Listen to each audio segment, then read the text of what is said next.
बीमारी होने पर अपने भी दूर हो जाते हैं। वहीं उस संकट की घड़ी में अपनी जान की परवाह किए बिना दिन रात एक करके धरती का भगवान कहे जाने वाले चिकित्सकों ने मरीजों का इलाज कर उनकी जानें बचाई। वो धरती के भगवान ही आज जर्जर आवासों में डर के साए में रह रहे हैं। उनकी जिंदगी पर जर्जर आवासों में रहने का खतरा मंडराया हुआ है। देखिए हमारी इस खास रिपोर्ट में। डर के साए में धरती के भगवान, चिकित्सकों के सरकारी आवास हुए बदहाल, रहने लायक तक नहीं, जगह जगह से फर्श बैठी, चूना प्लास्टर गिर रहा है। बरसात के समय तो और बढ़ जाती है समस्या। राजस्थान की राजधानी जयपुर जिले से महज 40 किलोमीटर दूर चाकसू में मुख्य सड़क के किनारे टोंक रोड नगर पालिका क्षेत्र अरिहंत कुंज विहार कॉलोनी के पास वर्षों पहले निर्मित चिकित्सकों के सरकारी आवासों की हालत बेहद जर्जर है। ये आवास रहने के लायक भी नहीं रहे। इन भवनों में दरारें, पानी रिसना, प्लास्टर उखड़ रहा है, फर्श बैठ गई है, दीवारों में सीलन आ रही है और ये भी स्थिति खराब ही है। परिसर में बारिश के पानी का जल भराव आम बात है। यहाँ बिछी सीवेज लाइन के गड्ढे बैठ गए हैं। आसपास जंगली घास और पेड़ पौधों से यहाँ आवासों में जहरीले कीट जानवरों का घुस जाना सामान्य बात हो गई है। ऐसी परिस्थितियों में भी चिकित्सक इन आवासों में डर के साए में निवास कर रहे हैं। जर्जर आवासों के चलते सर पर मौत मंडरा रही है। बावजूद इनकी हिम्मत की दाद देनी होगी। यहाँ आवासों में रह रहे डॉक्टर शंकर लाल प्रजापत जर्जर आवासों को लेकर क्या कहते हैं, सुनते हैं।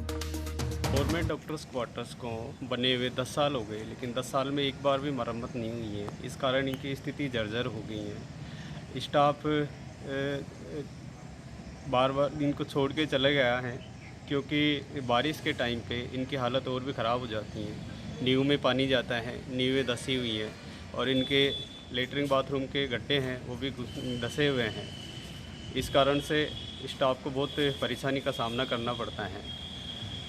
कौन कौन रह रहे हैं अभी वर्तमान में यहाँ? इस वक्त हम 2 ही स्टाफ रह रहे हैं, डॉक्टर हंसराज मीणा और डॉक्टर शंकर प्रजापति, क्योंकि और स्टाफ तो छोड़ के चला गया है क्योंकि कंडीशन बहुत ख़राब है क्वार्टर्स की।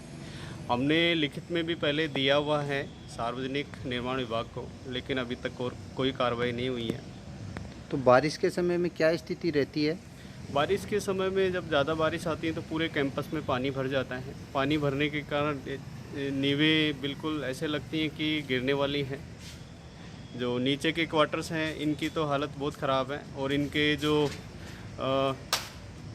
नाल के नीचे और जो बरामदे हैं इनके पत्थर नीचे घुस गए हैं।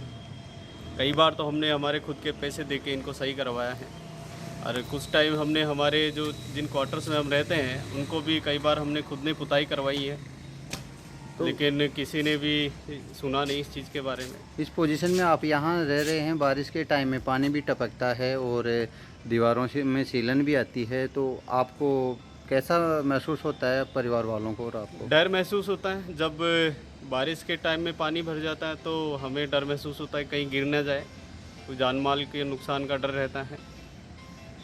दिसंबर 2009 में राष्ट्रीय ग्रामीण स्वास्थ्य मिशन NRMH से स्वीकृत लगभग 60 लाख रुपए की लागत से 4 चिकित्सक आवास, 4 नर्सिंग आवास एवं चतुर्थ श्रेणी कर्मचारी के लिए एक आवास का निर्माण किया गया था। 4 दीवारी के साथ ही पीने के पानी के लिए ट्यूबवेल बनाया गया, लेकिन पानी खारा व पीने योग्य नहीं निकला। निर्माण के बाद अस्पताल से दूरी होने के कारण वर्षों तक मेडिकल स्टाफ रहने नहीं पहुंचा। बाद में तत्कालीन उपखंड अधिकारी ने वहां निवास करना आरंभ किया तथा धीरे धीरे मेडिकल स्टाफ ने भी अपना आवास बना लिया, लेकिन समय समय पर सार संभाल एवं उचित आवासों के रखरखाव व मरम्मत नहीं होने के चलते आवासों की हालत बद से बदतर होती जा रही है। इनके निर्माण के बाद एक बार भी मरम्मत नहीं हुई, जिसके चलते भवन जर्जर हालत में हो गए हैं। चिकित्सा अधिकारी डॉक्टर शंकर लाल प्रजापति का कहना है कि जिम्मेदार विभाग के अलावा सार्वजनिक निर्माण विभाग को आवासों की मरम्मत के लिए कई बार लिखा जा चुका है, लेकिन कोई कार्रवाई नहीं हुई। जो नीचे के क्वार्टर हैं उनकी तो और भी अधिक हालत खराब है। बरसात के समय में तो परिसर में पानी भर जाता है, दीवारों में सीलन आ जाती है और पानी भी टपकता है, जिससे जान माल का डर सताता रहता है। देखो समस्या है, चारों तरफ से सीलन आती है तो उसमें, और नीचे जो ग्राउंड फ्लोर वाले क्वार्टर है वो तो रहने लायक है ही नहीं, पूरी तो फर्श पड़ी हुई है उसकी। गया 2-3 बार बारिश के टाइम में पूरा भर गया था खिड़की लेवल तक। तो जाहिर सी बात है वो पूरा का पूरा फर्श ख़राब हो चुका है, रहने लायक नहीं है नीचे वाला। बाकी सीलन तो आती है चारों तरफ से। इसके अलावा जीव जंतु, सांप, गोहरे वगैरह ये चीज़ें भी काफ़ी चीज़ों का भी सामना करना पड़ता है। चारों तरफ से सीलन आ रही है, कभी भी ऐसा लगता है कि कभी भी ये ढह सकती है। इस कंडीशन में आप वहाँ रहते हैं तो डर वगैरह नहीं लगता? क्या स्थिति रहती है? डर बारिश के मौसम में तो बहुत डर लगता है। जैसे तेज़ बारिश आती है तो धड़कनें बढ़ जाती है, एक जब गिर ना जाए।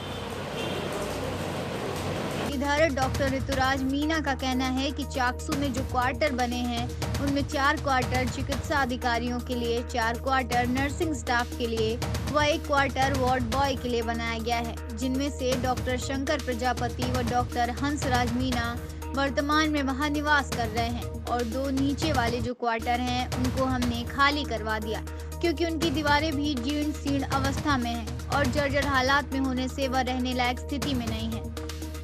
यहाँ गटरों के सीवरेज के गड्ढे भी बैठ सकते हैं जिससे कभी भी कोई हादसा हो सकता है, लेकिन इसे कोई किसी ने ध्यान नहीं दिया, जिसके चलते जो चिकित्सक वहाँ रह रहे हैं उनके परिवार वाले भी डर के साए में हैं।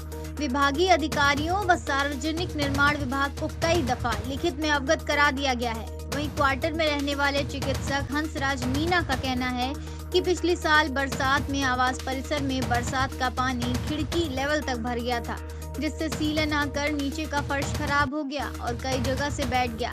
पास में कटीली झाड़ियां होने से जहरीले कूड़े, जीव जंतुओं जैसे सांप, गोयरा का डर बना रहता है। बरसात के मौसम में तो तेज बरसात के साथ ही धड़कनें बढ़ जाती हैं कि कहीं आवासों की छत दीवार गिर न जाए। आपको बता दें कि स्थिति केवल चाकसू कस्बे में सरकारी आवासों की ही नहीं बल्कि चाकसू उपखंड के कोथून, चंदलाई, कादेड़ा, पदमपुरा में भी चिकित्सकों के आवास बने हैं, लेकिन जीर्ण शीर्ण व जर्जर अवस्था में होने से अनुपयोगी ही साबित हो रहे हैं व जर्जर हालात में होने से चिकित्सक इनमें निवास नहीं कर रहे और जो रह रहे हैं वो मौत के साए में डर कर जर्जर आवासों में कई समस्याओं को झेल रहे हैं। लेकिन धरती के इस भगवान को जो मरीजों की सेवा में जुटे हैं, आज वे खुद की जान पर आई समस्याओं का इलाज नहीं ढूंढ पा रहे, न कोई जिम्मेदार विभाग व प्रशासन इनके जर्जर रहने के आवास की सुध ले रहा है। बस के बाहर जो क्वार्टर बने हुए हैं उनमें से हमारे पास 4 क्वार्टर है वो चिकित्सा अधिकारियों के और जो 4 क्वार्टर है वो नर्सिंग स्टाफ के लिए और 1 क्वार्टर जो है वो वार्ड बॉय के लिए।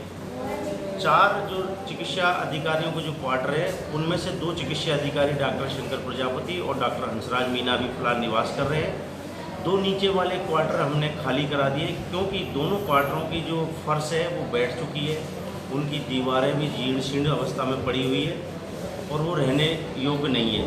दूसरा जो नर्सिंग स्टाफ के क्वार्टर है वो पूरी तरह चारों खाली करा दिए गए क्योंकि जो नीचे वाले के जो क्वार्टर है वो बैठने की स्थिति में और उनके पीछे जो नाला जा रहा है और जो सीवरेज लाइन की वजह से कभी भी वो बैठ सकते हैं, धस सकते हैं और किसी तरह का भी कोई हादसा हो सकता है। इन सब चीज़ों को देखते हुए हमने वो क्वार्टर खाली करा दिए और जो 2 चिकित्सक रह रहे वो भी अगर तेज़ बारिश आ जाती है तो क्योंकि वहाँ पानी का बहाव बहुत तेज़ रहता है, बहाव के कारण कभी भी कोई इस तरह की अनहोनी हो सकती है, तो वो भी क्या है कि एक डर के साये में उसमें रहते हैं।